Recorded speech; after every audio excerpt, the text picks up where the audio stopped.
You might think, in today's day and age, that handmade products are out of style, but that couldn't be further from the truth.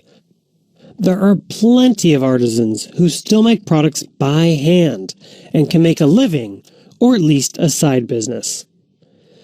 Going into some of the benefits. If you have a skill at making things, you can get started right now. Nothing is easier when you have the tools in your own home. You could build a simple website today and take orders tomorrow. This is also a great way to see if a market exists for what you're selling. Make a few items by hand and see if they sell. If they do, then you can look into mass production if you want to go that route. Handmade products are often a lot more expensive than mass-produced products. That means you need a lot fewer customers. So if you're selling dice, instead of selling 1,000 dice and making $1 from each one for a total of $1,000, you might only sell 100 dice and get paid $10 each so you can make the same amount of money. This reduces a lot of logistics, cash flow, and management problems. When you do small batch or one-off products, you typically sell these directly to customers either through your own site or a marketplace. You can also offer a custom quote where you get paid to build a specific product for a specific person. This is essentially getting paid to do customer research. Instead of manufacturing 10,000 units and hoping that they sell, customers tell you what they want and pay you to do the custom work. After a few months of doing custom work, you should have an idea of what the market wants, and you can choose to go into manufacturing if you want. It is a win-win. Of course, there are some drawbacks. The biggest is that handcrafting products is very time-intensive. Maybe it takes you 8 to 20 hours to make a product. Each hour you spend making products is an hour you can't spend on your business overall.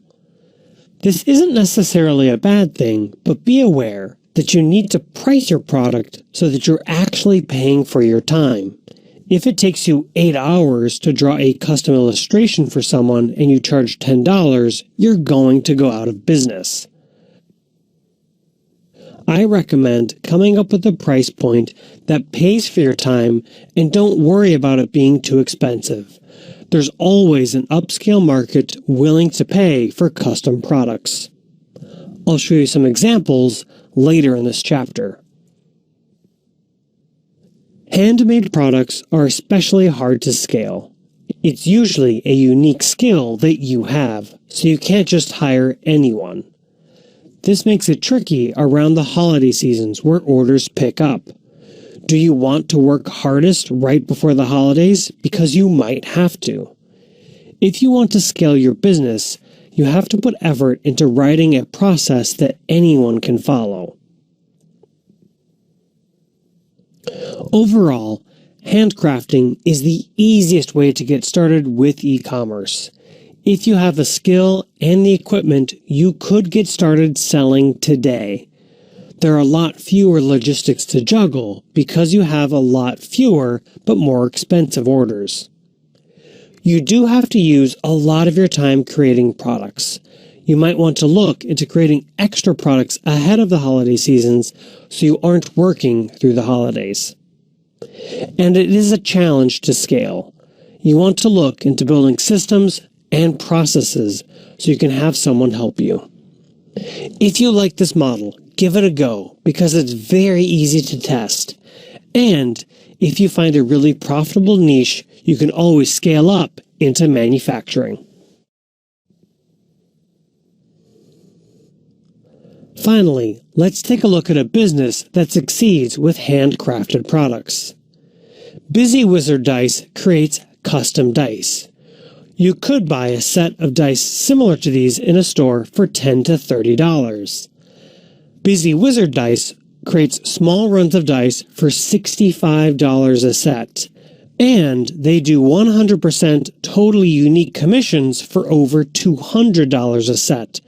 That is 2,000% more expensive than the dice you could buy at a game store, and people still buy them because they love the product.